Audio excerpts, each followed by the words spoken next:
Estaba pensando ahí atrás, sentado, en algo que sucede muy interesante en la Biblia.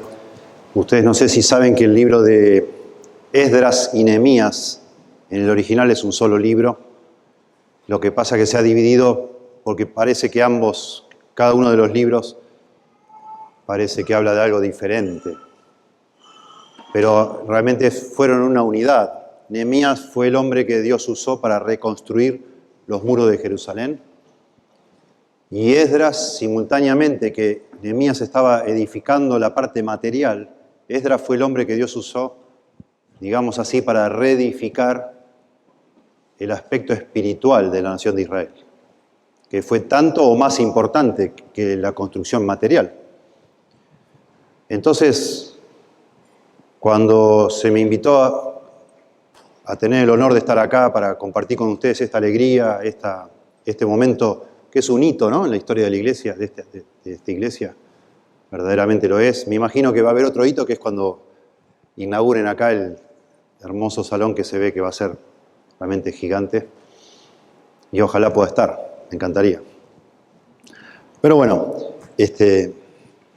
yo decía, qué interesante tratar de ponerme en el lugar de ustedes, tratar de imaginar lo que ustedes sentirían. Lo que yo sentiría si fuera miembro de esta iglesia, estaría realmente muy entusiasmado.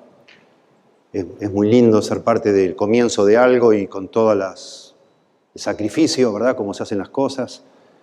Me acuerdo del otro local, cuando hacíamos fila para ir al baño arriba, me acuerdo de eso. Y la fila era larga a veces y era complicado estar ahí esperando. Bueno, detalles, ¿no? Y ver algo así realmente es algo precioso.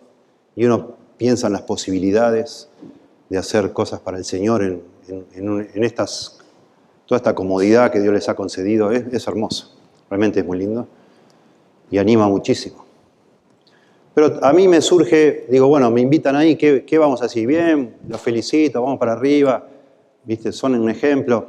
Yo digo, mejor voy pensando en los peligros que puede haber detrás de tanto entusiasmo, que es lógico y está bien que exista, pero como una señal de advertencia de que la iglesia es otra cosa.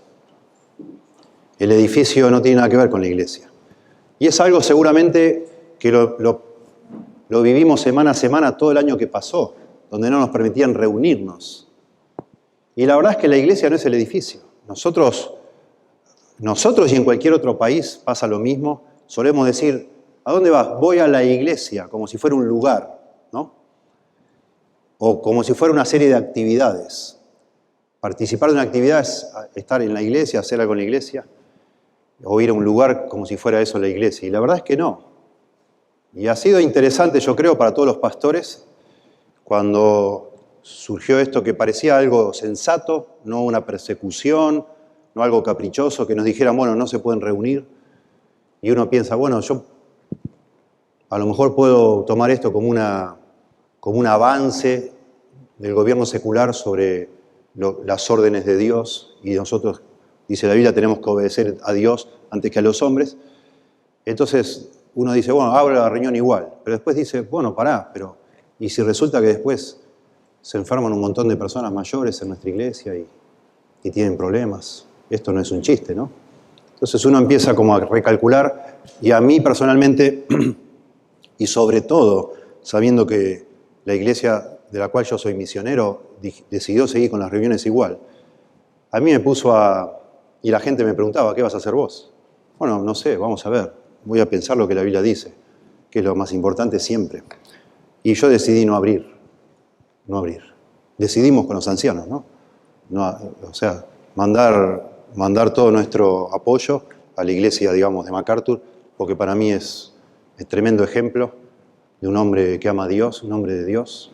Es otro contexto, otra espalda, digamos así. Ellos tienen 10 abogados defendiéndoles y siguen con los juicios, y ninguno de los 10 abogados les cobra nada. Y son cosas millonarias y son cosas complicadas, y yo no tengo ni un solo abogado.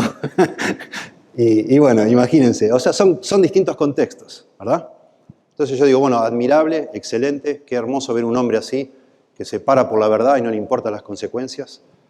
Y yo digo, con los ancianos de nuestra iglesia dijimos, bueno, un momento, es un tiempo hermoso para repasar qué significa ser una iglesia. Y si la iglesia no significa tener un edificio o estar en un edificio ni hacer reuniones, ¿qué me importa si no me dejan hacer reuniones? Si esa no es la identidad mía de como iglesia. Digo, bueno, está bien, no hago las reuniones. Por ahora, mientras no le permitan abrir a los cines, a los casinos, bueno, acepto. El día que vea que todo el mundo abre y a mí no me dejan, ahí ya es otra historia, ¿verdad? Pero veo que se está perdiendo millonadas de dinero, no permitiendo que vayan los espectadores a los partidos de fútbol, a los otros deportes. Digo, bueno, esto no es algo personal contra nosotros. Entonces, tranquilo. Pero entonces, de nuevo, ¿qué es lo que nos hace iglesia? Y más allá de lo de la pandemia, tener un edificio tan lindo y decir, wow, qué linda iglesia tenemos ahora. Pará. Lo que que hace que una iglesia sea linda o no sea linda, no tiene nada que ver con el edificio. Son otras cosas. Y de eso hemos venido hablando, ¿no? El jueves hablamos sobre 1 Timoteo 3:16 y el contexto del verso 14 al 16, cuando Pablo dice que la iglesia es la casa de Dios, la iglesia del Dios viviente, columna y baluarte de la verdad. Y vemos que es muy importante entender que es un peso que tiene Pablo al final de su vida, pensando justamente en el futuro, cuando él ya no esté. Y entonces decide subrayar estos asuntos para que su sucesor, en este caso Timoteo, preste atención al orden, a que todo se haga con orden. Ese es el tema ahí. Porque eso afecta la esencia de la iglesia. Si somos desordenados, va a afectar nuestro impacto en el mundo y va a afectar nuestro mensaje. Ya lo hemos visto el jueves. Ayer, también tomando el peso de Pablo, que lo fuimos escaneando por todas las epístolas pastorales, utilizamos 1 Timoteo 4:16, viendo lo que Pablo, ya no pensando en lo que hacen los demás, sino qué hace este joven Timoteo como líder. Ten cuidado de ti mismo y de la doctrina. Y se me ocurre a mí que es algo que necesitamos pensar todos, es el liderazgo de la iglesia. Podemos estar todos bajo un árbol de mango reunidos, pero tenemos buenos líderes y hay esperanza para la iglesia. Porque hay líderes que aman a Dios y que respetan la verdad y la defienden y la van a defender. Ese es el énfasis, ¿verdad? Amén si tenemos las facilidades, las comodidades y también un liderazgo correcto. Y somos celosos de que ese liderazgo sea correcto hoy y lo que viene asomando como el futuro liderazgo también lo sea. Porque eso es clave. Y hoy me pareció apropiado, así como elegí 2 pasajes de Timoteo, de 1 Timoteo, pensando en el peso que Pablo tenía por la iglesia el día que él se fuera, se me ocurrió que estaba bueno tratar de explorar el peso que tenía Jesús por lo que iba a suceder después que él se fuera, justamente con la iglesia. Y es muy interesante porque Jesús pone el énfasis no en la doctrina, aunque por supuesto la Biblia no terminó ahí en los evangelios, siguió y después se hace, sino pone el énfasis en la importancia de que nos amemos unos a otros.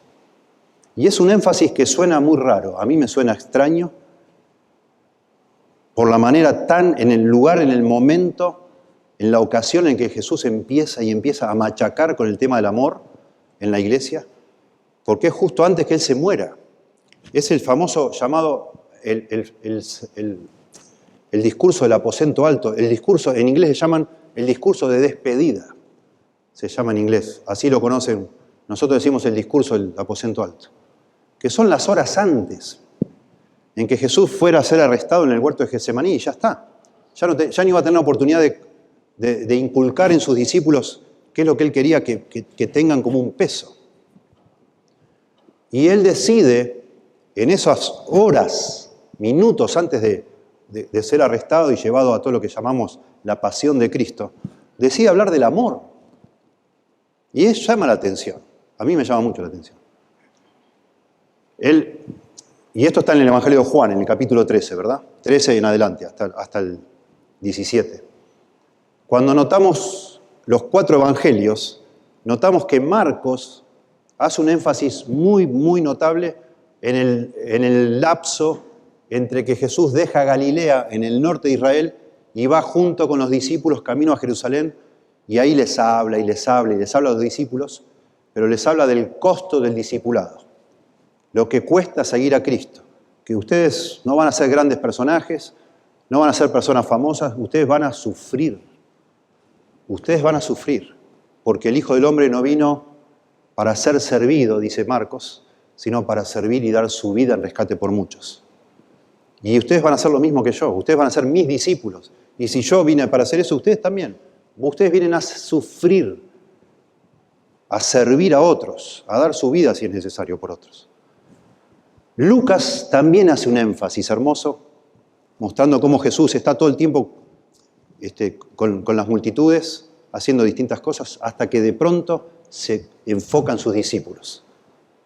Pero ni Lucas, ni Marcos, ni Mateo rescatan esto que hace Juan, de que ya Jesús no caminando hacia Jerusalén, sino ya, esto era, digamos, semanas, meses antes de ser muerto, horas antes de morir. Él está preocupado porque todos los convertidos, los creyentes, se amen unos a otros. Jesús ve en este énfasis del amor unos a otros la clave para que la iglesia sea lo que Él quiere que sea, la iglesia en este mundo. Y me parece que esta es una ocasión apropiada para pensar en esto, en la importancia de amarnos unos a otros como una de las santo y seña de una verdadera iglesia. No solo la buena predicación, sino especialmente el amor unos a otros. En esto todos conocerán que sois mis discípulos, dice Jesús. En esto. No en que haya sana predicación, no en las actividades que hagan acá, no que se escuche la alabanza de 2 cuadras a la redonda. La gente de acá va a conocer que ustedes realmente son genuinamente convertidos si se aman unos a otros. Fíjense, por favor, Juan capítulo 13. Abramos ahí, en Juan capítulo 13.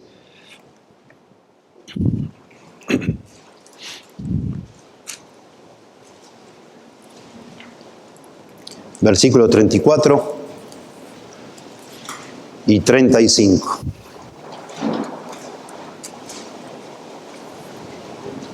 Juan capítulo 13, versos 34 y 35.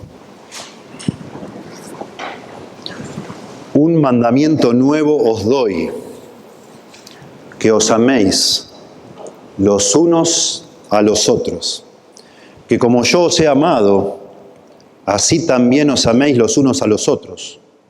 En esto conocerán todos que sois mis discípulos, si tuvierais amor los unos con los otros. Y está claro que está pensando en la iglesia el Señor, en lo que es la iglesia. Él ya había anticipado, él empezó a hablar de la iglesia, y él sabe que 40 días después de su muerte va a comenzar la iglesia. Y que una de las características más notables de una iglesia es esa capacidad sobrenatural que el Señor nos da de amarnos unos a otros. La iglesia en el Nuevo Testamento es algo único. El apóstol Pablo dice que era un misterio, que estaba escondido y ahora se ha revelado. Porque Dios hasta ese momento trataba con un solo pueblo, el pueblo de Israel, que son los descendientes de Abraham, de Isaac, de Jacob, ustedes saben. Pero ahora Dios, digamos así, abre el abanico para alcanzar a todas las naciones de la tierra, salvar, darles el Espíritu Santo a personas de cualquier lengua, de cualquier etnia, de cualquier raza y nación, con la condición de que se arrepientan y crean en Él. Pero eso no es el fin, eso es el comienzo. Cuando una persona viene a conocer a Cristo, se produce una revolución en su corazón, en su alma, en su naturaleza. El Señor nos hace nacer de nuevo, nos regala la regeneración. Y el Señor ha establecido que nosotros los creyentes vivamos esa vida nueva en el contexto comunitario de una iglesia local. Y esto se aplica, que está diciendo acá Jesús, a eso, a lo que es una iglesia. Y la iglesia es algo maravilloso, es único, es una institución única en este mundo. Es incomparable, hasta es difícil de explicar lo que es la iglesia. Es muy difícil, es tan complejo, tan soberbio, tan maravilloso, que hasta parece que el Nuevo Testamento tiene dificultades para hacernos entender en qué consiste una iglesia. Porque usa un montón de figuras. Cuando nosotros se nos pide que expliquemos algo y no sabemos bien cómo explicarlo, por lo general usamos lo que se llama una analogía. Bueno, es parecido, bueno, ahora todos sabemos, ¿no? Pero yo usaba siempre esta ilustración, cuando le querés explicar a un argentino que es un taco, ¿no? Y bueno, es como una empanada, pero abierta. Y empezás a explicar, ¿no? A hacer comparaciones, ¿no? O viceversa, le querés explicar cómo es una empanada, no sé, a un norteamericano. Y bueno, es como un taco, pero con cerradito. Y usás analogías. Porque es difícil, como que te falta lenguaje en común con esa persona para que entienda lo que querés decir. Y notablemente, cuando venimos al Nuevo Testamento y queremos decir, a ver, ¿qué dice? ¿Qué es la iglesia según el Nuevo Testamento? Y no hay una definición. Hay todas analogías. Bueno, la iglesia es como un sembrado, ¿sí? Apolo sembró, yo regué, o viceversa, Dios del crecimiento. Es como un sembradío, uno tira y algo crece, algo no crece, y después lo cuidamos y va creciendo. Pero pará, no es solo eso, también es como un edificio. Y entonces dice, bueno, yo he puesto el fundamento, y otro hizo esto, y el crecimiento lo da Dios. Y nosotros somos como piedras vivas, dice en otra parte. Y otro dice, no, como una nación santa, como un pueblo escogido por Dios. Y no, somos ovejas de su prado, el Señor es nuestro pastor. Y empezás a ver que por todas partes hay distintas descripciones. Hay un libro muy interesante, escrito por un hombre llamado Paul Miniar, no está en español, que en español sería Imágenes de la Iglesia en el Nuevo Testamento.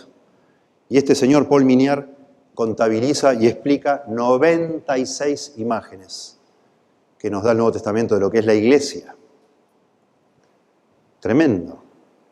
Es decir, ya nomás con esta información nos damos cuenta que la iglesia es más allá de lo que podemos comprender.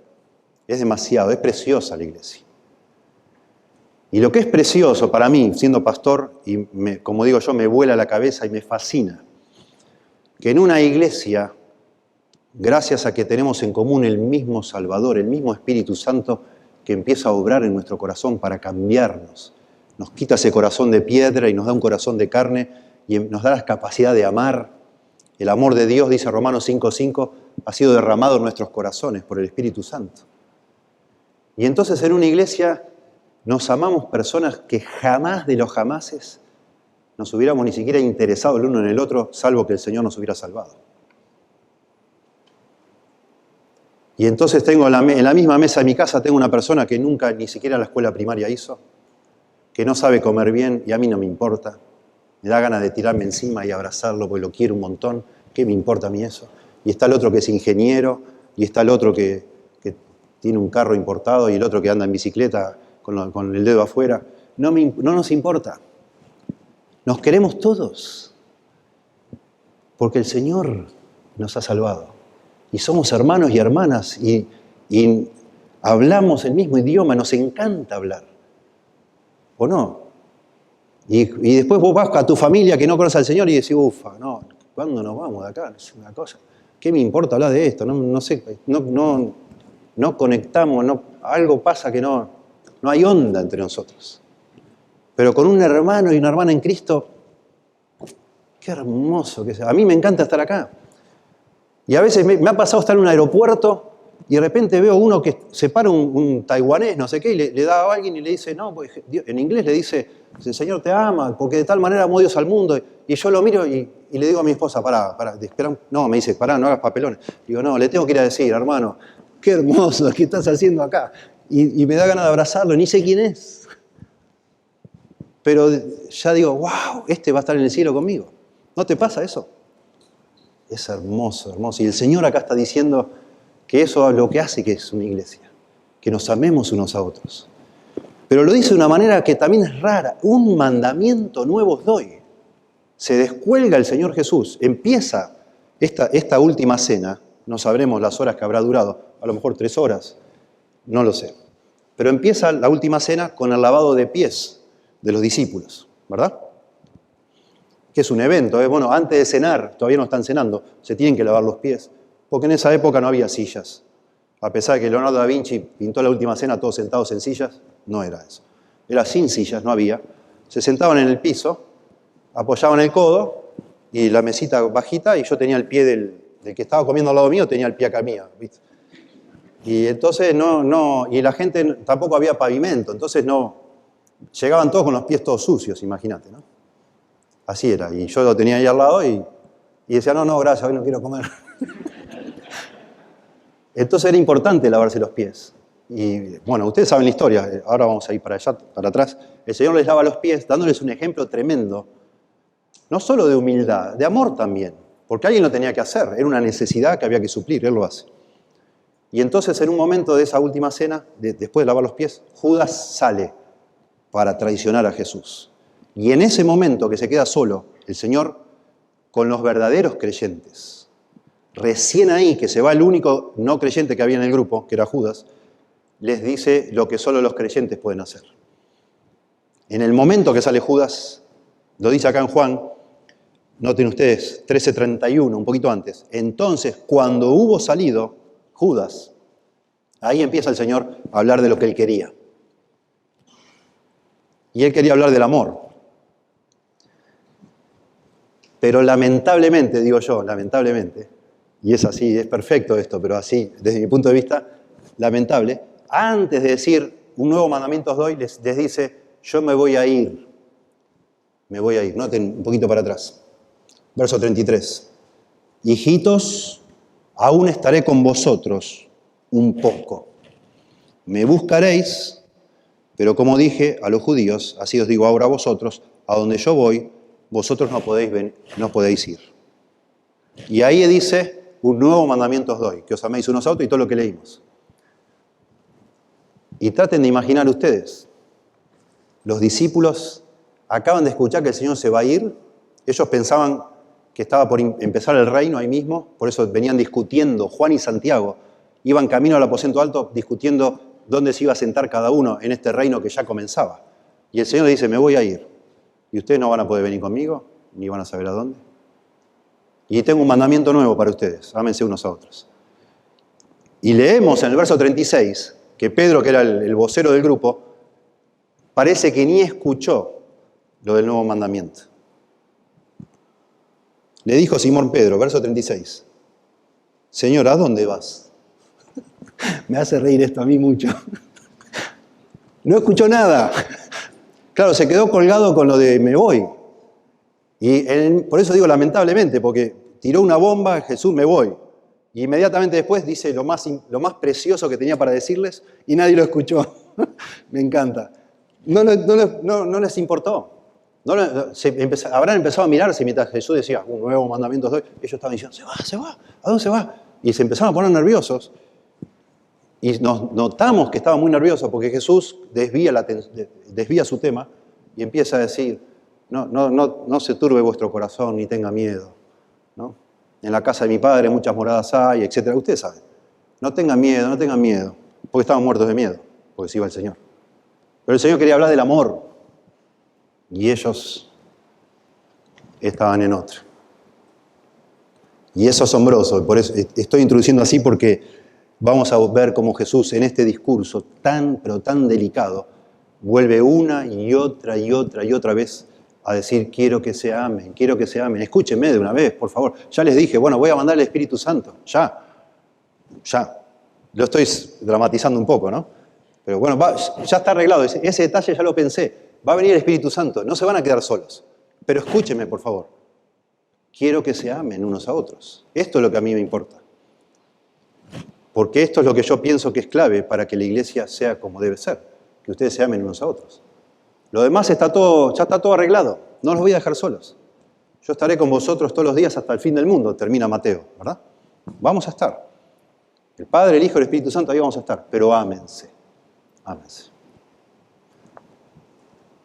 Yo digo que es importante frenar un poco acá y tomar un sermón entero a hablar de lo que significa que nos amemos unos a otros, tomando de aquí esto que acabamos de leer.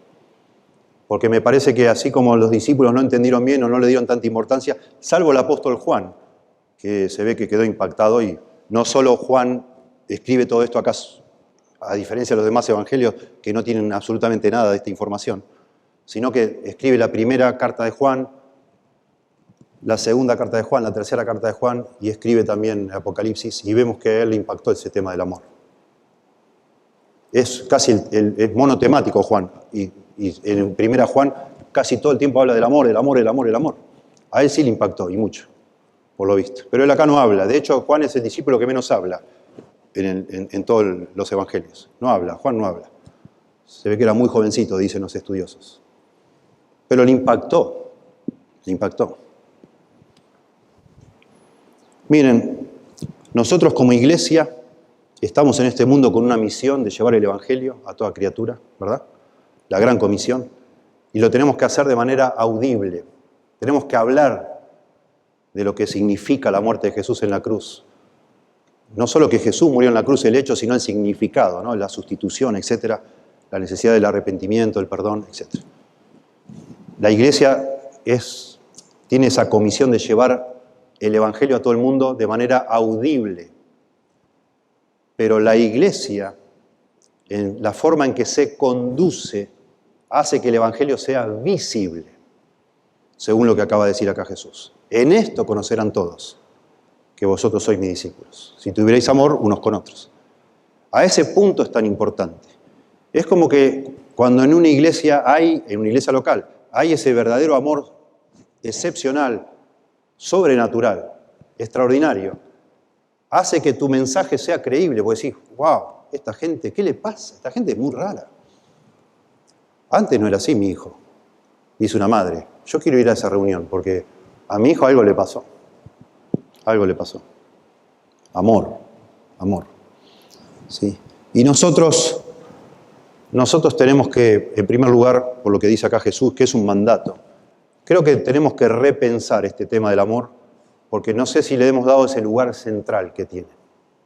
Esto es un mandamiento, un mandamiento.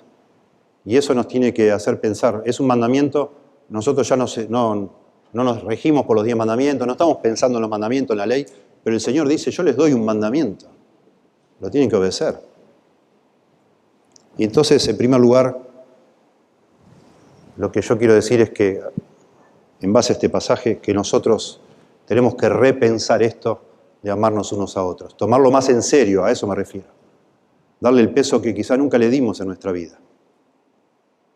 Yo con vergüenza lo digo, como pastor, siempre me gusta hablar de todos los errores que cometí antes, sobre todo en este contexto con ustedes, porque ustedes vienen, muchos de ustedes, de cometer exactamente los mismos errores que cometí yo. Entonces, me van a entender todos. ¿Sí? Nos reuníamos con los líderes de la iglesia a pensar, a planificar cada año, a veces hacíamos retiros para hacer los planes del año, y nuestros planes, nuestras conversaciones eran del tipo, ¿qué vamos a hacer este año? ¿Qué podemos hacer para crecer como iglesia? Por supuesto, con buena intención, ¿no? Para ganar más gente, para alcanzar a más personas, para que más personas escuchen el evangelio. Y siempre estamos pensando en eso, pero siempre hablábamos en términos de cómo hacer para crecer. Y teníamos estadísticas, llevábamos números. ¿Qué hacemos para crecer? Y bueno, funcionan muy bien los grupos pequeños. Vamos a hacer grupos pequeños para crecer. Y así pensábamos cositas de hacer para que crezcamos como iglesia. Y estudiando algo como esto que dice Jesús aquí, en este lugar, justo antes de morir, uno dice, pará, el Señor en ningún lado, ¿en qué lugar me dice que yo tengo que hacer crecer la iglesia? ¿Dónde está el mandamiento en todo el Nuevo Testamento de Jesús o de los apóstoles que yo tengo que preocuparme porque la iglesia crezca? No está. De hecho, al contrario, dice Mateo 16, 18, que yo edificaré mi iglesia, ¿verdad? Yo edificaré mi iglesia. Y las puertas del Hades no prevalecerán contra ella. Y yo preocupado por hacer crecer la iglesia, y el Señor me dice, yo la voy a hacer crecer. Y Él me dice, un mandamiento te doy, pero no una, sino como 6 veces, ahora lo vamos a ver. Y yo no estoy preocupado por eso. Nunca, jamás nos reunimos con los líderes a decir, che, ¿cómo podemos amarnos más este año? ¿Cómo podemos ayudar a esta señora, a doña Juana, que está todo el día pensando en todos los problemas que tiene? ¿Cómo puedo ayudar yo como pastor a que ella ame más a las demás personas? y ya deje de pensar tanto en sus problemas. ¿Cómo puedo hacer? Y nunca pensamos eso, y nunca, porque Dios, más allá de doña Juana, ¿no? Porque Dios me lo pide. El Señor me lo manda, y yo tendría que estar preocupado, bueno, ¿cómo podemos obedecer mejor esto? Nunca me importó mucho.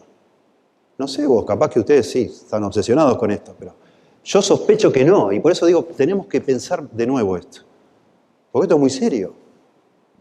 ¿Cómo nos podemos amar más? Porque es un mandamiento, ¿y cómo lo voy a aplicar esto? Con todas mis cosas, con mi personalidad, con mis circunstancias, ¿cómo puedo hacer para hacerlo mejor? Y entonces, eso es lo que digo yo como primer punto, ¿no? Tenemos que repensar esto. Miren lo que pasa acá, en este discurso del aposento alto, o discurso de despedida. Bueno, Pedro preocupado porque se va. Y Jesús dice, bueno, tranquilo, no se turbe vuestro corazón. Y empieza a hablar de este asunto de las moradas celestiales, del que me ha visto a mí, ha visto al Padre. La paz os dejo, mi paz os doy, yo no la doy como el mundo la da. Y vuelve a hablar el tema de la ansiedad, del temor, ¿sí? Creo que es 14:24 allí. No, bueno. Y en 14:15 dice, noten ustedes, 14:15, si me amáis, guardad mis mandamientos. Nosotros no sabemos, esto es un relato, no quiere decir que lo único que dijo Jesús en ese aposento alto es lo que está escrito acá. Juan, después de años, escribe esto. Algo más habrán hablado y probablemente se pusieron medio sentimentales los apóstoles. Señor, no te vayas. Señor, te amamos. No nos vas a dejar, Señor. Estuvimos contigo 3 años. Por favor, te amamos, te amamos. Y el Señor también vuelve al tema del amor y dice, si me amáis, habrán dicho quizás en el contexto, Señor, te amamos, te amamos. Todo sentimentaloide, no te vayas, Señor, por favor, ¿qué hacemos? Bueno, un momento, tranquilos. Si me amáis, guardad mis mandamientos. ¿Cuáles mandamientos? ¿Cuándo en los evangelios vos leés que el Señor está hablando de mandamientos?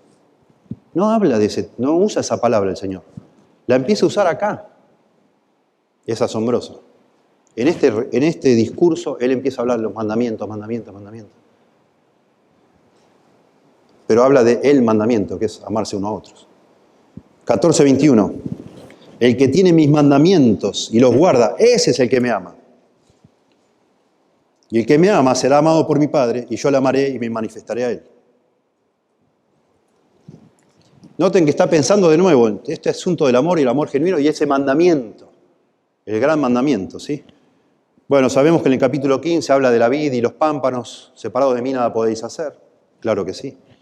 Y vuelve al mismo tema, capítulo 15, verso 10. Si guardareis mis mandamientos, permaneceréis en mi amor, así como yo he guardado los mandamientos de mi Padre y permanezco en su amor. Y noten lo que dice el verso 12, 15:12. Recién acá retoma lo que se quedó colgado en 13:33 al 35. 15:12. Este es mi mandamiento. Después que dice, obedezcan mis mandamientos, si me amáis. Bueno, este es mi mandamiento. Ahí va. Que os améis unos a otros, como yo os he amado. Pedro lo sacó del tema, el Señor habló, pero enseguida, cuando pudo, retomó con mucha sensibilidad pastoral, los tranquilizó todo, pero dijo, bueno, un momento, yo les quiero hablar de otra cosa. Ámense unos a otros, como yo los he amado. 15:17, noten. Esto os mando, que os améis unos a otros. ¿No está un poco repetitivo el Señor? ¿No lo perciben un poco intenso con este tema? Sí, claro que sí. Y esto a mí me llama mucho la atención. Se ve que es algo que Él quiere. No es un asunto menor. Bueno, al apóstol Juan esto le impactó, es obvio que sí. Porque Juan, cuando vamos a 1 Juan, yo les leo, pero cuando vamos a 1 Juan es casi el tema central de la carta de 1 Juan. Dice, por ejemplo, 1 Juan 3:23, y este es su mandamiento. A propósito, la palabra mandamiento aparece 6 veces en el discurso del aposento alto. 6 veces habla del mandamiento. El apóstol Juan utiliza 18 veces la palabra mandamiento en su primera carta de Juan, que ustedes saben que es bastante corta. Y también el tema del amor. Y dice 1 Juan 3:23, y este es su mandamiento, singular, su mandamiento, que creamos en el nombre de su Hijo Jesucristo y nos amemos unos a otros, como nos lo ha mandado. Juan, obvio, está hablando de lo que pasó en el aposento alto. Segunda Juan, que es una cartita de nada, chiquitita. Segunda Juan, verso 5. Y ahora te ruego, señora, no como escribiéndote un nuevo mandamiento, sino el que hemos tenido desde el principio, que nos amemos unos a otros.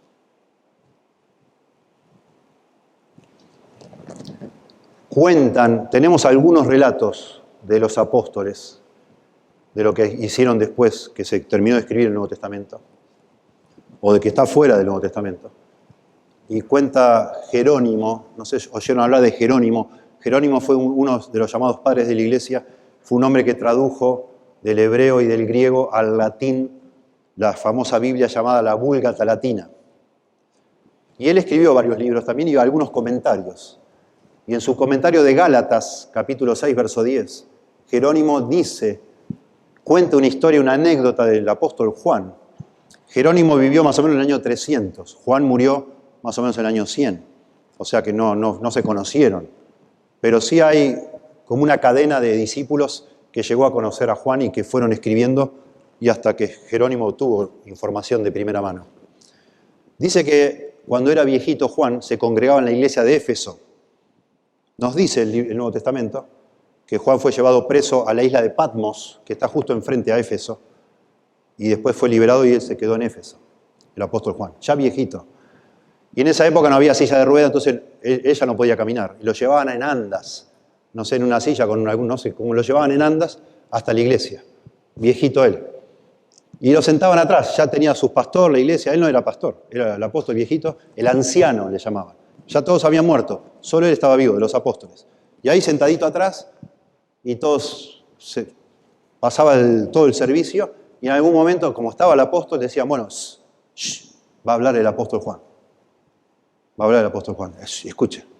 Y el apóstol Juan decía, hijitos, verso 33, 13:33, hijitos. Y juntaba con el verso 35, amaos los unos a los otros.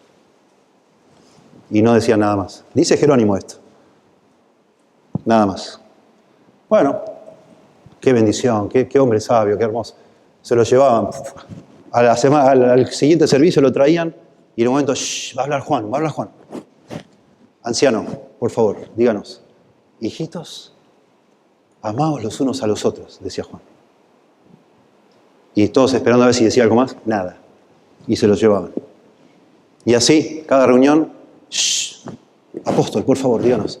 Hijitos, amaos unos a otros, los unos a los otros. Y dice Jerónimo que hubo un momento que hubo un discípulo que ya no aguantó más. Ya dijo, bueno, basta. Esto ya es demasiado. ¿No sabe otra cosa este hombre? Entonces, les leo de lo que dice Jerónimo. Le dijo a este discípulo, maestro, ¿por qué repites esto todo el tiempo? Y dice que Juan le dijo, porque es el mandamiento del Señor. Y si solo eso se hace, es suficiente. Interesante. Interesante. Y pasó a la historia el apóstol Juan como el apóstol del amor. No sé si sabían eso, pero sí, lo reconocieron todos. Porque ya hablaba de eso, ya al final de su vida solo hablaba de eso. Tenemos que repensar este tema del amor. Sobre todo viendo el énfasis en Jesús, en Juan, en primera Juan, segunda Juan. No es un asunto secundario, es vital para una iglesia que nos amemos unos a otros como el Señor nos ha amado. Ahora vamos a eso, ¿sí? No es fácil. Es humillante esto, porque ¿quién no puede entender? No hay nada que explicar. En realidad casi no tengo mucho que explicar. ¿Qué hay que explicar? ¿Qué no se entiende de que me tengo que amar a los demás como Cristo me amó a mí? Todo el mundo lo puede entender. Pero no es tan fácil de aplicar. Es casi imposible que algún día alguno de nosotros diga, bueno, ahora sí, ya he amado como el Señor me amó a mí. Jamás. Ninguno de nosotros jamás va a llegar el día en que diga, bueno, ya la hice, listo, ya está. ¿Qué más, Señor? ¿Qué más hay que hacer? Nada, no llegás. Es humillante, es tremendo, tremendo. Y es difícil, es muy difícil. Es muy difícil hacer esto. No es fácil amarnos unos a otros. No es nada fácil. No es fácil amar yo a mi esposa como Cristo amaba a la iglesia. No es tan fácil. Imagínense ustedes que ni los conozco. No es tan fácil. No es fácil. Ustedes saben que no es tan fácil. Pero es lo que el Señor nos dice que debemos hacer. Y asombrosamente dice un nuevo mandamiento. Y uno dice, pará, nuevo no, si en la Biblia ya decía, en Levítico 19 dice, amarás a tu prójimo como a ti mismo. Ya estaba el mandamiento de amar. Jesús mismo, cuando los fariseos le preguntaron cuál era el mandamiento más importante, él dijo, amarás al Señor tu Dios con toda tu fuerza, toda tu mente y todo tu corazón. Y el segundo más importante es amarás a tu prójimo como a ti mismo. El que hace estas cosas, dice Jesús, cumple toda la ley y los profetas. Con hacer eso ya está. Cumple todo. Pero ahora dice, un mandamiento nuevo os doy. Y uno dice, bueno, en un sentido, lo nuevo es que como yo los amé a ustedes. Es cierto, es nuevo eso, porque antes era amar al prójimo como a mí mismo. Ahora yo tengo que amarte a vos, no como a mí mismo, sino como Cristo me amó a mí. Y eso en realidad es más difícil todavía. O sea, yo te tengo que amar a vos más de lo que yo me amo a mí mismo. Porque el Señor me ama más a mí de lo que yo me amo a mí mismo, ¿verdad? En ese sentido es nuevo. Pero es muy interesante porque hay dos palabras en griego para nuevo. Una es neos y otra es kainos. Y Jesús usa kainos. Neos, se refiere a algo que es nuevo que antes no existía. Algo que antes no había y ahora está. En cambio, kainos, que es la palabra que usa Jesús, se refiere a algo que sí ya existía, pero de alguna manera se ha renovado, se ha refrescado. ¿Sí? Porque se había deteriorado o mal usado o deformado y entonces ahora se vuelve a dar el sentido apropiado. Y eso tiene mucho sentido porque los judíos habían deformado el mandamiento de Levítico 19, porque ellos decían, en vez de Levítico dice, amarás a tu prójimo como a ti mismo, ellos habían agregado algo los judíos. Lo cuenta Jesús en Mateo capítulo 5. Oíste que fue dicho, amarás a tu prójimo y aborrecerás a tu enemigo. Eso no está en la Biblia. Eso era la tradición de los judíos. Ellos habían acomodado el mandamiento de Dios de tal manera de amarse solo entre ellos, los que se querían, digamos. La gente que pega onda conmigo, entonces a ese lo amo. Y al otro ni la hora le doy, ¿no? Y Jesús dice, no, este es un mandamiento nuevo. En el sentido, lo vamos a refrescar.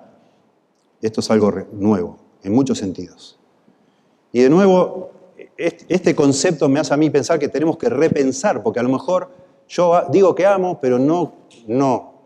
A lo mejor ya también, por mi humana naturaleza como la tuya, ya lo he acomodado de manera que lo pueda cumplir. Porque en realidad es incumplible. Estamos de acuerdo que no podemos perfectamente cumplir esto. Entonces lo vamos acomodando para sentirnos bien que, bueno, ahora lo hice. Jesús dice, no. Es nuevo en el sentido de opuesto a gastado. Es nuevo en el sentido de que jamás alguien habló así y jamás se pudo hacer algo así como dice Jesús. Jamás. Es nuevo porque el Espíritu Santo iba a darnos esa capacidad para hacerlo, como le dijimos hoy en Romanos capítulo 5. Es nuevo porque es superior a todo lo que se había dicho antes. Es nuevo porque solamente se puede aplicar eso con una capacidad superior, sobrenatural, que nos da Dios cuando nos da ese nuevo corazón. Sin ese nuevo nacimiento, no lo puedes hacer. Si usted aún no ha nacido de nuevo, si vos no sos un creyente, verdadero creyente, vos no podés amar al prójimo como Jesús te amó. No lo podés hacer. En segundo lugar, es decir, terminando, tiene relación con el nuevo pacto. Necesitas ese nuevo corazón, que es lo que se habla del nuevo pacto, para poder amar como el Señor te amó a vos. En segundo lugar, amarnos unos a otros en la iglesia no solo debe ser repensado, darle el valor que tiene, sino también tenemos que darnos cuenta que es posible solamente eso por el gran amor que tuvo Cristo por nosotros. En un sentido es un efecto que produce en nosotros la verdadera salvación, el haber conocido a Cristo, porque acá dice que como yo os he amado, así también os améis los unos a los otros. Y esta palabra como, en griego kathos, puede significar como, o sea, en el mismo sentido, imitando un ejemplo, o puede significar por causa de. Es muy interesante porque en el contexto inmediato parece que estuviera diciendo imítenme a mí, porque les acabo de lavar los pies, ahora hagan lo que yo hice y tienen que amar como yo los he amado. Sin embargo, cuando el apóstol Juan le da el sentido, en sus cartas de Juan, él le da el sentido de por causa de que yo los he amado. Porque él dice que nosotros podemos amar ahora, porque el Señor nos amó primero. Gracias a que el Señor me amó a mí y murió por mí, ahora yo puedo amar a otros. Esa es la base, si no, no lo podría hacer. 1 Juan 3:16. En esto hemos conocido el amor, en que Él puso su vida por nosotros. También nosotros debemos poner nuestras vidas por los hermanos. Pero el que tiene bienes de este mundo y ve a su hermano tener necesidad y cierra contra él su corazón, ¿cómo mora el amor de Dios en él? ¿Ven? Hijitos míos, no amemos de palabra ni de lengua, sino de hecho y en verdad. Es decir, si no mora el amor de Dios en mí, si yo no he sido primero amado por Dios, en el sentido bíblico de que he, por la gracia y misericordia de Dios, recibido su salvación, yo no puedo amar. Yo no puedo decir, bueno, yo te voy a amar como Cristo me amó a mí, si todavía no estoy seguro si me amó a mí, porque no sé si Él murió por mí. No lo sé. Cuando empieza Juan 13, un poquito antes de nuestro pasaje, Juan dice, Juan 13:1, antes de la fiesta de la Pascua, sabiendo Jesús que su hora había llegado para que pasase de este mundo al Padre, como había amado a los suyos que estaban en el mundo, los amó hasta el fin. Y nos cuenta que le lava los pies. Pero enseguida nos causa un poco de inquietud decir, pero ¿cómo hasta el fin? Hasta el fin se puede traducir hasta el fin, hasta el último momento, hasta el último suspiro, pero bueno, eso sucede un poco después de esto. Y otro hasta el fin es hasta lo sumo, hasta el extremo más asombroso, hasta el fin. Bueno, lavar los pies ha sido una sorpresa para ellos, es obvio, se sorprendieron que el maestro hiciera eso, un trabajo tan servil, pero no es lavar los pies de alguien en la forma más sublime de amar a alguien, es la verdad. Ni es el amor máximo que se puede tener, no. Esto aquí comienza en Juan 13, todos los acontecimientos que llevan a la cruz, y todo el tiempo hay referencias a la cruz. Y cuando Juan dice los amó hasta el fin, está de alguna manera anticipando la cruz. El Señor nos amó a nosotros hasta lo máximo que alguien podría amar a otro, muriendo por nosotros en la cruz. Eso es lo que está diciendo acá Juan. No lavando los pies a los 12 discípulos o apóstoles. La muerte en la cruz es el amor sublime que vemos en la Biblia. Y cuando recién nosotros entonces podemos entender ese amor de Dios y recibirlo, entonces podemos amar como el Señor nos amó. Es muy lindo cómo en la Biblia se utiliza este concepto. A veces se suplanta un concepto por otro que es sinónimo para darle fuerza. Por ejemplo, Pablo dice, no le digo la cita para que no busquen, ¿sí? Relájense y disfruten y piensen. Romanos 8:37 dice, antes en todas estas cosas somos más que vencedores por medio de aquel que nos amó. Ya nos acostumbramos los evangélicos a leer eso, pero pensá, ¿qué es eso de decir? Por medio de aquel que nos amó, ¿qué, ya no me ama más? ¿Por qué dice así, me amó, punto, algo puntual y ya? Se está refiriendo a la cruz, pero Pablo causa un impacto, porque en vez de decir por medio de aquel que murió en la cruz por nosotros, dice por medio de aquel que nos amó, y el que lee entiende que ese nos amó es una referencia a la cruz. Hermoso. Lo mismo dice Juan en Apocalipsis 1:5. Al que nos amó y nos lavó de nuestros pecados con su sangre. Al usar este verbo amar de una manera así tan puntual en el pasado, se está refiriendo a un evento donde se vio ese amor, más que ningún otro. Eso es algo característico. ¿Cuál es? Es la cruz. Es la cruz. Y el Señor todavía no fue a la cruz. Pero está, después que fue a la cruz no tiene chance de ponerse a hablar como está hablando acá. Entonces toda esta conversación es un anticipo de la cruz, pero está hablando porque Él sabe y Él les dice, lo que les estoy diciendo ahora, ustedes no lo entienden ahora, pero ya lo van a entender.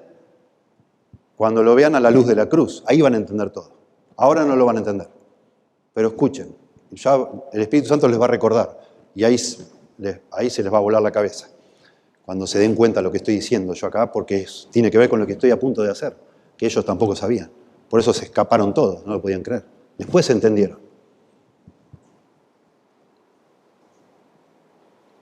Nosotros tenemos que repensar esto de amarnos unos a otros, pero también en la iglesia nosotros podemos amarnos unos a otros. Solo los creyentes pueden hacer eso, porque esto está basado, es un mandamiento imposible de cumplir, salvo que hayas conocido el amor de Dios en la cruz, que hayas recibido ese amor, como yo os he amado, o por causa de que yo os he amado, amaos unos a otros. ¿Sí? Es precioso. Dice en Juan, 1 Juan 4, verso 7, amados, amémonos unos a otros, porque el amor es de Dios. Todo aquel que ama es nacido de Dios y conoce a Dios. Pero el que no ama, no ha conocido a Dios, porque Dios es amor. En esto se mostró el amor de Dios para con nosotros, en que Dios envió a su Hijo unigénito al mundo para que vivamos por Él. Tremendo. Y en capítulo 4, versos 11 y 12 dice, amados, si Dios nos ha amado así, muriendo en la cruz, debemos también nosotros amarnos unos a otros. ¿Ven? Juan interpreta este mandamiento diciendo, bueno, por causa de que Dios nos amó así, ahora nosotros tenemos que amarnos de esta forma. No tenemos excusa para no hacerlo, porque hemos conocido ese amor. De hecho, es la evidencia de que has conocido ese amor. Está lleno de personas que dicen, no, pastor, yo soy creyente. ¿Y cómo sabes? Yo un día hice una oración, yo llené una tarjetita, yo pasé al frente. Esa no es la evidencia de que vos sos salvo. Y para eso se escribió 1 Juan. Una de las grandes evidencias, si no la más grande, de que realmente vos has nacido de nuevo, y yo he nacido de nuevo, es que tengo amor por otros, por mis hermanos y hermanas en Cristo. Porque ese amor de Dios entró primero en mi vida y me cambió mi corazón y ahora puedo amar a otros. Y lo hago porque Dios me permite hacerlo, me impulsa a hacerlo. Entonces repito, Juan capítulo 4, versos 11 y 12. Amados, si Dios nos ha amado así, debemos también nosotros amarnos unos a otros. Escuchen, nadie ha visto jamás a Dios. Si nos amamos unos a otros, Dios permanece en nosotros y su amor se ha perfeccionado en nosotros. Y él después elabora esto. Juan dice, ya basta decir, Señor, te amo, y te amo, y cantamos, te amo. Pará. ¿Cómo puede alguien decir que amo a Dios a quien nunca vio y no ama a su hermano, que es un hijo de Dios, al que ve todos los días? Es fácil decir, te amo. El que está al lado tuyo se está muriendo de hambre, por decir. Tiene necesidad de algo y deja de decir ya que amas a Dios, dice Juan, porque eso es mentira. No amemos de palabra, sino de hecho y en verdad, dice Juan. Juan capítulo 4, verso 19 al 21. Nosotros le amamos a Él porque Él nos amó primero. De nuevo, la base del amor es que Él primero me amó a mí. Si alguno dice, yo amo a Dios y aborrece a su hermano, es mentiroso. Es mentiroso. Ayer, mientras esperaba en un paseo ahí, tomando un café, a encontrarme con un hombre, me enteré que una señora de nuestra ciudad se está por morir. Y le grabé un audio de 12 minutos. Y se lo mandé a la hija, le dijo, por favor, hacele escuchar a tu mamá. Y le dije, señora, X, yo me atrevo no quiero ofenderla, pero me atrevo a decirle que usted no es creyente. Por favor, deje ya de decir que usted es creyente. Usted no es creyente. Yo no soy Dios, pero hace 30 años que la conozco, 31 años que la conozco. Y usted aborrece a los hermanos. Y le cité, Juan. Y por favor, yo seguramente no tengo oportunidad de conversar con usted, ni usted de retrucarme, ni de pulsear. No me interesa eso. Está usted a un paso de entrar a la eternidad. Por favor, la Biblia dice que hay una posibilidad de engañarnos a nosotros mismos. Y yo creo que ese es el caso suyo. Le digo de todo corazón, con amor, yo sé que usted no me ama porque habla mucho contra mí. Y a otras personas tampoco lo ama. Pero yo de corazón le estoy hablando con amor. Piense si realmente usted va a ir al cielo. Porque yo en los últimos, 28 años de los 31 que la conozco, solo escucho críticas y críticas y críticas a los hermanos y hermanas en la fe. Al punto que ni se congrega, pero desde su casa ella cree que tiene comunión con Dios, pero no se ve con nadie. Aborrece nuestra iglesia. Y no va a ninguna iglesia. Y está aislada en su casa y cree que es salva. ¿Y cómo puede ser eso? No. Si alguno dice, yo amo a Dios y aborrece a su hermano, es mentiroso. Pues el que no ama a su hermano, ¿a quién ha visto? ¿Cómo puede amar a Dios a quien no ha visto? Y nosotros tenemos este mandamiento de Él. El que ama a Dios, ame también a su hermano. Bueno, es lo que está diciendo acá Jesús. Él va a decir en unos minutos más en esa cena, esta es la sangre del nuevo pacto que por vosotros es derramada. Y eso tiene que ver con un nuevo corazón. Yo les voy a dar una capacidad para amarse. Ámense. Porque entonces ahí todo el mundo va a saber que ustedes son creyentes. No por lo que dicen, sino por esa manera de amar que nadie puede hacer, salvo los que han conocido el amor de Dios. En tercer lugar, amarnos unos a otros en la iglesia debe reflejar el ejemplo de Cristo. Y yo me atrevo, de pronto suena raro para algunos, pero me atrevo, así como dice, como yo los he amado, ese komos, kathos, puede traducirse según o por causa de, y también como. Y como les digo, Juan lo interpreta en 1 Juan como por causa de. Pero en el contexto inmediato parece que Jesús le está diciendo, hagan lo que acabo de hacer yo. Pero no es necesariamente lavarle los pies a otros. Digamos que lavarse los pies fue el vehículo, el medio que usó Jesús para dar una lección acerca del amor. Y Juan, que está impactado con esto, de manera muy sutil nos va mostrando algunos detalles para hacer el punto que se nos escapa si no lo pensamos bien. Juan todo el tiempo está diciendo que Jesús sabía todo el tiempo lo que estaba pasando. Siempre Jesús supo que Judas era su enemigo. Era un traidor, que lo iba a traicionar y a denunciar, digamos. Jesús lo sabía. Y aún así, dice Juan, le lavó los pies. Y no solo eso, muchos otros detalles aquí. Noten ustedes, antes de la fiesta de la Pascua 13:1, sabiendo Jesús, etc. Los amó hasta el fin, ya dijimos. ¿Sí? Verso 3, Jesús, sabiendo que el Padre le había puesto todas las cosas en sus manos, etc., todo el tiempo está subrayando Juan que Jesús sabía, y que ellos no entendían. Los discípulos no entendían lo que estaba pasando. Bueno, se levantó, tomó un lebrillo, se ciñó la ropa, tomó agua, tomó una toalla y les lavó los pies a todos. Eso nos cuenta acá. ¿Se acuerdan? Pedro dice, Señor, no, yo no. Y Jesús le dice, Pedro, si yo no te lavo, vos no tenés parte conmigo. Y entonces Pedro dice, bueno, entonces Señor, bañame. Jesús dice, no. Ya estás bañado, Pedro. El que está bañado, y se refiere a la limpieza de todos los pecados. El que ya ha sido perdonado no necesita sino lavarse. Son dos palabras distintas en el griego. El que ya está todo lavado solo necesita confesar pecados de una manera no judicial. Ya Dios no es tu juez. Paréntesis breve. Si vos te has venido a conocer a Cristo, ya Dios no es tu juez. Es tu Padre. Y tus pecados han sido perdonados. Pero seguís pecando y yo sigo pecando. Y esos pecados ya no van a afectar mi salvación futura, pero sí afectan mi relación con Dios. Causan un problema relacional.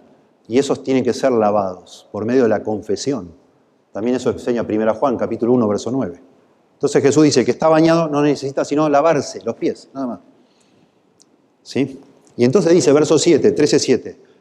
Jesús respondiendo le dijo, ahora tú no comprendes lo que yo hago, pero lo entenderás después. Estos detalles nos hacen pensar que Jesús está haciendo solamente como una analogía, un ejemplo de algo mucho más grande que va a suceder cuando esté en la cruz. Es solo un modelo esto. Y en este modelo hay algo notable, que es que Jesús, bueno, lava los pies, está bien, pero lo trata a su enemigo, que es Judas, de la misma manera que a los amigos, que son los discípulos. No hay diferencia, ninguna diferencia. Jesús dice, bueno, Judas, correte ahí, ponete ahí atrás. Yo sé lo que vas a hacer, Judas. Nada. Al contrario, cuando el Señor dice, uno de ustedes me va a traicionar. ¡Puf! Ahí cae la bomba y dice, todos empiezan, ¿quién? No sabían quién iba a ser. Porque en todos esos 3 años Jesús trató a Judas como uno igual del grupo. Y Juan, a lo largo de su evangelio, antes también, nos hace saber varias veces que Jesús sabía que Judas le iba a entregar. Jesús lo sabía, ellos no, pero Jesús siempre lo supo. Pero nunca le dijo nada a nadie. Jamás lo vieron a Jesús diciéndole a Judas, che, vos sos un desgraciado, mirá, yo sé lo que vas a hacer. Nada, nunca, jamás. Nada. Miren el verso 11. Porque sabía que le iba a entregar. Por eso dijo, no todos estáis limpios. Sabía. Todo el tiempo lo sabía. Y entonces, después que termina de lavar los pies, el Señor da una lección ahí, verso 15, para pasar rápido. Porque os he dado ejemplo, para que como yo os he hecho, vosotros también hagáis. Esto es un ejemplo, ¿sí? Verso 18, no hablo de todos vosotros, yo conozco a los que he escogido, etc. Pero es para que se cumpla la Escritura, el que come mi pan ha levantado contra mí su calcañar. Verso 21, notablemente, el Señor dice, habiendo dicho esto, se angustió en espíritu. Y testificó y dijo, en verdad os digo, que uno de vosotros me entregará. Y el Señor está angustiado. Se angustió en espíritu, dice Juan, lo vio Juan. Y lo ve al Señor a punto de llorar, diciendo, les digo de verdad, uno de ustedes me va a traicionar, me va a entregar. Y el Señor le ama, a su enemigo le está amando. Y entonces, Pedro, que siempre era el líder ahí, parece como si le dijera a Juan. Juan estaba al lado de Jesús, dice, que estaba recostado, acuérdense como yo les decía, lo tenía el pecho de Jesús al lado, Juan. Y Pedro se ve que le hizo señas como diciendo, pregúntale. Y entonces Juan le dice al Señor, ¿quién es? Y Jesús no le dice, Judas. No le dice eso. Le dice, el que moja el pan conmigo, él es. Y el Señor moja el pan y se lo da en la boca a Judas. Y eso para nosotros no tiene significado, pero eso, si vos lees las costumbres de la época, eso significa, es una señal de intimidad, de una amistad profunda, de una confianza. Y Juan le impacta todo eso y por eso lo pone. Después, cuando entiende todas las cosas, porque no sabía todavía qué iba a pasar. Que el Señor, es como si el Señor quisiera que Judas, hasta último instante, viendo todos esos detalles también, quizá diga, no, que yo soy un desgraciado. ¿Cómo voy a hacer esto? Mirá, este hombre hasta me da de comer en la boca. Yo no puedo hacer esto. Está a punto de llorar por mí y yo... Bueno, después se suicidó, ¿no? Ustedes saben, se colgó. No. Entonces termina esto y el Señor dice, como yo os he amado, así tenés que amar ustedes. Y entonces saquemos un poco el evento particular de lavar los pies. El punto acá es que, así como entre los dos había un diablo, dice, había un enemigo, en nuestras iglesias está lleno de enemigos, hermanos queridos. Hay trigo y hay cizaña. Hay gente complicada dentro de una iglesia, muy difícil de amar, Muy difícil de amar. Gente brava, bravísima. Y si entendemos bien lo que está pasando acá en el contexto, les tenemos que amar igual. Unos a otros, como yo lo he hecho. Eso es lo que está diciendo acá Jesús. Y no es fácil. No es fácil, pero lo tenemos que hacer. No podemos decirle a una persona, bueno, pará. Yo cuando esté seguro que vos sos un creyente te voy a amar. Pero yo sospecho que vos no lo sos. No podemos hacer eso. Tremendo, vemos en las cartas del Nuevo Testamento, los tesalonicenses eran famosos por el amor. Dice que el amor de ellos había alcanzado una zona enorme. Todo el mundo hablaba del amor que tenían los tesalonicenses, cómo Dios los había cambiado. En 2 Tesalonicenses se nos dice que estas personas que estaban entusiasmados con la venida de Cristo, algunos habían vendido todo lo que tenían y se estaban empezando a abusar de otros hermanos. Parece que uno venía a mediodía, golpeaba, decía, hola, ¿qué tal? ¿Qué haces? No, vendí todo lo que tenía para esperar al Señor. El Señor todavía no vino, me invitás a almorzar. Y se invitaba a la gente a almorzar y se intrometía en lo ajeno. Había gente abusándose del amor de otros. A tal punto que ya no querían trabajar, porque el Señor venía. ¿Qué iba a hacer yo trabajando, dedicando mis manos, mi tiempo a las cosas materiales? Yo amaba al Señor, pero a la hora de comer te pedía que vos me ayudes y me dé de comer. Entonces Pablo pone las cosas en orden y dice, el que no quiera trabajar, que no coma. Eso no va, hermanos. Separen a esa persona, no lo tengan por enemigo, ámenlo como hermano, pero sáquenlo de la comunión para que se arrepiente y se ponga las pilas y vaya a trabajar.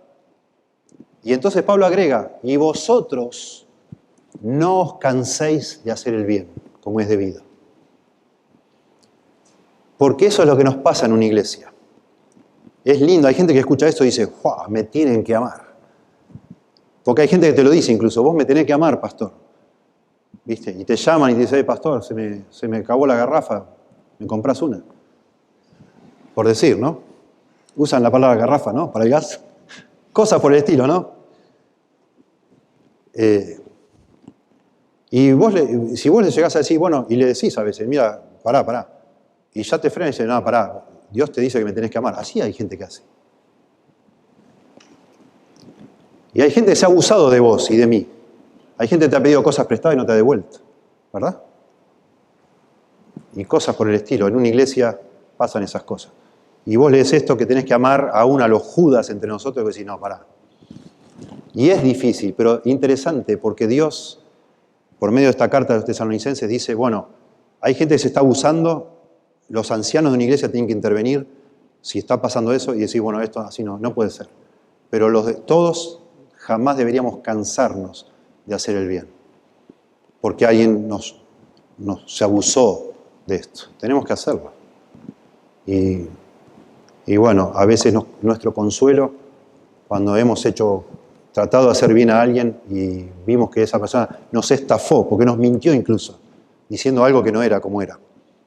Nos pintó una situación que nos conmovió y le ayudaste y después resulta que era todo mentira. Pasa. Bueno, el consuelo es que lo hicimos para Dios, porque quisimos obedecer a Dios. Tratamos de ser sabios y aún así nos equivocamos, pero no debemos cansarnos de hacer el bien. Y esto, de nuevo, el punto de lo que lo estoy aplicando de lo que hace el Señor con Judas. Es muy fuerte eso, es muy fuerte. Dios nos manda a amar a nuestros enemigos. Cuando ya leímos en Mateo 5, oíste que fue dicho, amarás a tu prójimo y aborrecerás a tu enemigo. Pero yo os digo, amad a los que os aborrecen. Amalos. Amalos. Si tu enemigo tuviere sed, dale de comer, dale de beber. Si tuviere hambre, dale de comer. Porque es lo que hace Dios, y seréis hijos de mi Padre que está en los cielos, dice. Que Él hace salir el sol sobre justos e injustos, hace llover sobre toda clase de personas. Eso nos distingue a nosotros como hijos de Dios, amar sin hacer diferencias. Bueno, y finalmente, amarnos unos a otros en la iglesia, porque esto es en la iglesia, con creyentes, va a atraer a otros a Cristo, dice Jesús. En esto conocerán, verso 35, todos que sois mis discípulos, si tuvierais amor los unos con los otros. Alguien ha dicho que el amor, el genuino, este amor de Dios dentro de una iglesia es la apologética final. Es el gran argumento, irrefutable, de que Dios existe y que el Señor es el Salvador y que Él nos ha salvado. Si nos amamos, todos van a saber, dice acá, todos conocerán que sois mis discípulos, si tuvierais amor los unos con los otros. Tremendo.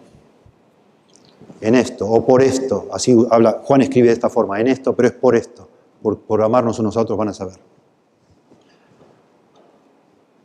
De esta manera van a ver a Cristo en tu vida, cuando vos muestres ese amor, cuando yo lo haga. Todos lo van a saber. Es precioso, precioso. El resultado no será, dijo alguien, el resultado de esto no será admiración, sino atracción al Señor. No hacemos esto para que nos admiren y digan, qué maestro. No. Hacemos lo que el Señor nos manda para glorificarle a Él, complacerle, y el Señor va a usarlo para que otros vengan a conocerle. Yo dije que hablaba como 6 veces. Si usted después ve en su Biblia, en Juan 17, donde termina este discurso del aposento alto, que termina con una oración, es la oración sacerdotal de Cristo. Termina el Señor hablando de nuevo del amor en la iglesia. Señor, te ruego que sean uno, como tú en mí, yo en ti, así sean ellos, para que todo el mundo conozca. Y hace el mismo énfasis el Señor, para que todo el mundo sepa que tú me has enviado, que esto es verdad, que no es un cuento, que no es una fábula, es verdad, porque la gente cambia y se empiezan a amar gente que antes se aborrecían. Tengo algunos testimonios muy lindos para redondear un poco, que a mí me impactan. Tertuliano, uno de los padres de la iglesia, escribió más o menos en el año 200 después de Cristo, 100 años después de Juan, y él también escribe para defender el cristianismo. Dice, pero sobre todo los cristianos, todas las muestras de un amor tan noble, las que conducen a muchos a distinguirnos. Y dice Tertuliano una frase famosa. Ved o miren, dicen ellos, cómo se aman entre sí. Porque ellos son movidos más bien por el odio mutuo. O sea, los incrédulos que son movidos por el odio mutuo, ven a los creyentes y dicen, mirad cómo se aman. ¡Wow! ¿Cómo se aman? Mirad cómo incluso están dispuestos a morir unos por otros, dicen ellos. Porque ellos mismos, dice Tertuliano, más bien se matarían. El cristianismo primitivo causó un impacto enorme. Y según Tertuliano, ese impacto fue más por el amor entre los hermanos que por lo que hablaban ellos. Ese amor fue revolucionario. Un hombre llamado Minucius Félix, gentil, inconverso, dice de los cristianos, ellos se aman unos a otros incluso antes de conocerse, escribió el hombre. Y otro hombre llamado Luciano, burlonamente escribe, inconverso también, su maestro por Jesús los persuadió de que ellos son todos hermanos, burlándose. Los engañó, les hizo creer que son todos hermanos y hermanas. La iglesia primitiva. Dicen que el emperador Constantino le impresionó tanto el amor que había, la unidad que había entre los creyentes, y él veía que su imperio se iba desmoronando. No había unidad en el imperio, entonces él le pareció una buena decisión política declarar oficialmente una iglesia perseguida, declarar que era una religión oficial del imperio, a ver si eso podía contagiar y su imperio podía estar unido.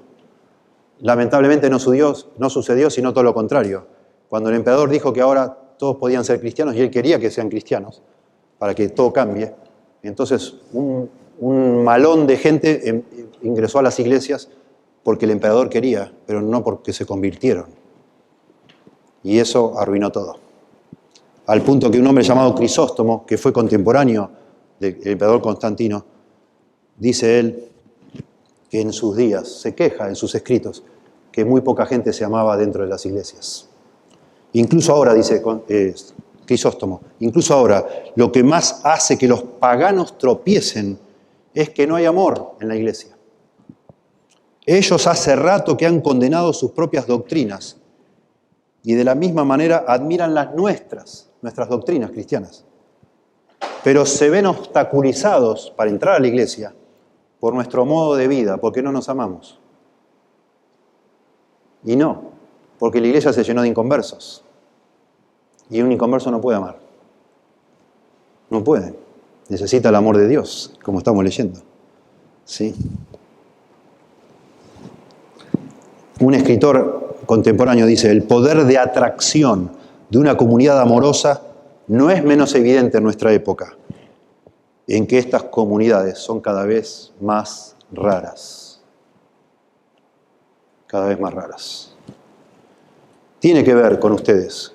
Esto va a ser imponente, es obvio. Todo el barrio acá va a andar hablando de ustedes, porque esto va a ser, ya debe ser motivo de conversación. Pero si acá pudiera ser posible que ustedes se amen unos a otros como Cristo los amó, olvídense. Eso va a ser un impacto tremendo, tremendo. Más grande que gastar millones y millones en hacer pasar una avioneta, no sé, por toda Asunción diciendo Dios te ama, arrepiéntete, pecador, lo que sea, y las cosas que se hacen, dinero que se gasta para alcanzar a otros. El Señor lo hizo todo mucho más simple, pero más difícil. Amémonos unos a otros como el Señor nos ama, ¿no? Bueno, se me acabó el tiempo, pero digo algunos consejitos que me han hecho pensar a mí como pastor. Yo digo que es muy difícil que entre ustedes se amen todos, porque ya son muchos ustedes. Ya no es una iglesia chiquita esta, es bastante grande, y no están todos los que son. Entonces a veces está bueno organizar grupos, está bueno que haya reunión de jóvenes, reunión de adolescentes, está bueno siempre y cuando eso también sirva como una oportunidad para decir, bueno, yo no puedo amar a todos, no me alcanza el día, no me alcanza el tiempo. Bueno, acá estoy con este grupo, vamos a meterle acá, ¿no? O no sé si hacen grupos en casa, si algún día lo hagan, para estudiar la Biblia, que también sea una excusa para amarme y amar a alguien, amarles de manera realmente particular, concreta, ¿no? Bueno, yo amo. Hay gente que dice, no, yo amo la naturaleza, amo los caballos, amo la montaña, amo todo. Sí, es todo, cuanto más general, más fácil de hacer, ¿verdad? Claro, qué lindo, yo amo el mundo, qué lindo, amo. ¿Qué es eso? Y después a tu hijo lo tenés atado con ni le da de comer, capaz, no sé, sí, yo amo. No. Somos mandados a hacer para todo hacerlo general y no hacer lo que tenemos que hacer. Es un desafío muy, pero muy complicado, entonces tenemos que pensar de qué manera yo puedo amar a la mayor cantidad de gente que pueda dentro de la iglesia donde Dios me puso. Ore, segundo consejo, ore y busque oportunidades de amar a otros. No de palabras, sino de hecho y en verdad. ¿Sí? Yo he vivido 7 años en Estados Unidos y yo me di cuenta enseguida ya que el tiempo allá vale oro y el dinero es fácil de conseguir. Y la gente me regalaba de todo. Y todo el mundo se regalaba de todo. Está lleno dentro de la iglesia también de compradores compulsivos, que después compraron cosas, no saben qué hacer y te la regalan, ¿no?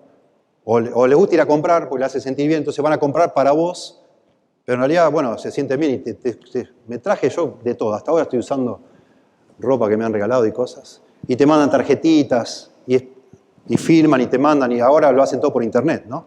Haces así, pum, en 2 minutos mandás, te llega a vos para ir a cenar con tu esposa y uno siente que amó por eso. Bueno, es una forma de amor, linda, pero es bastante más fácil de lo que la Biblia nos manda.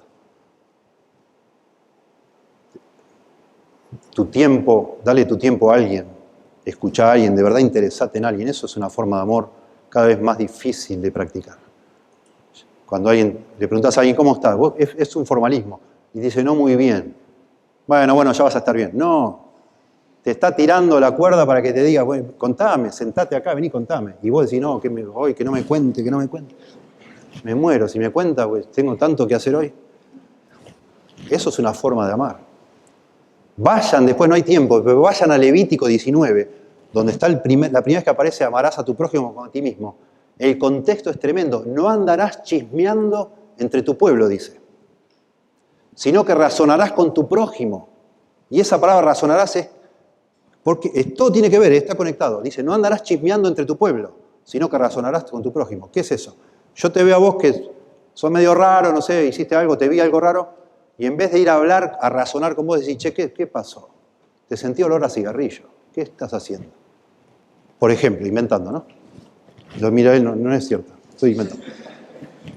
Claro, andar chismeando y decir, che, le sentí olor a cigarrillo. Wow, tremendo, le sentí olor a cigarrillo. Eso sería lo que no hay que hacer. Entonces inmediatamente dice, razonarás con tu prójimo.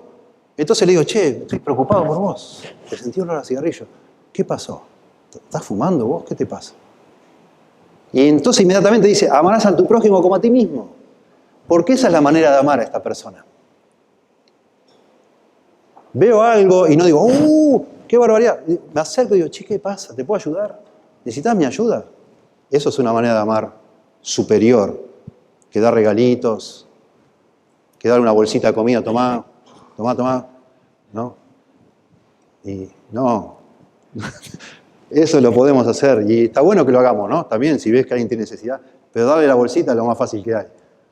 Lo más difícil es amar como el Señor nos amó a nosotros, ¿verdad? Y bueno, déjenme decir al final, no se deje manipular, por favor.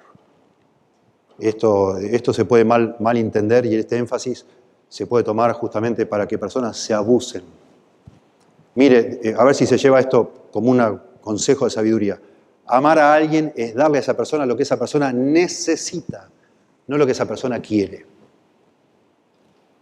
Ojo con la manipulación, porque hay gente que dice, no, pastor, necesito. Pará. Es fuerte la palabra necesito, para mí es muy fuerte. ¿Por qué decís que necesitas? No, porque no me parece una necesidad. No sé si es una necesidad. La gente manipula mucho. Hay gente que es manipuladora, así creció, así aprendió sin querer, por ensayo y error, y todo el tiempo está manipulando, haciéndote sentir culpable si vos no haces algo por esa persona. Ojo con eso. Hay que ser sabio también. Hay que ser sabio. La misma Biblia que dice amarás a tu prójimo como a ti mismo, dice que no quiera trabajar, que no coma. ¡Wow! O sea, hay que discernir para aplicar esto de una manera apropiada y sabia y correcta delante de Dios, ¿sí? Y bueno, decir también que en las iglesias hay personas muy difíciles de amar y creo que son una linda oportunidad para glorificar a Dios, esas personas.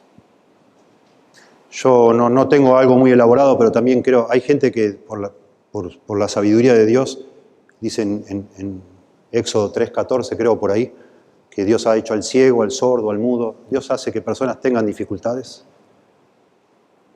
en su soberanía, que ustedes, yo no los conozco, pero hay familias acá seguramente tienen situaciones muy complejas dentro de su familia, con algún niño, alguien enfermo, terminal o de prolongado, algo, en fin.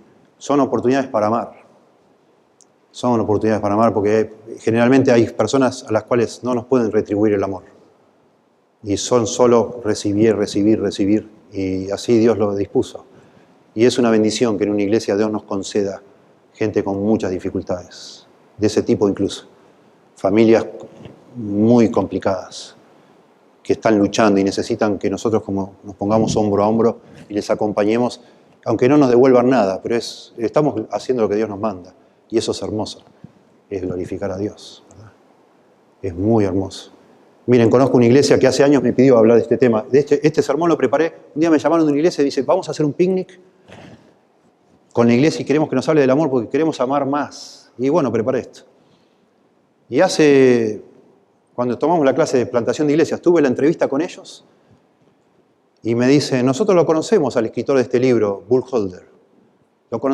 Somos muy amigos de él. Sí, porque él tiene un ministerio de adopción de niños.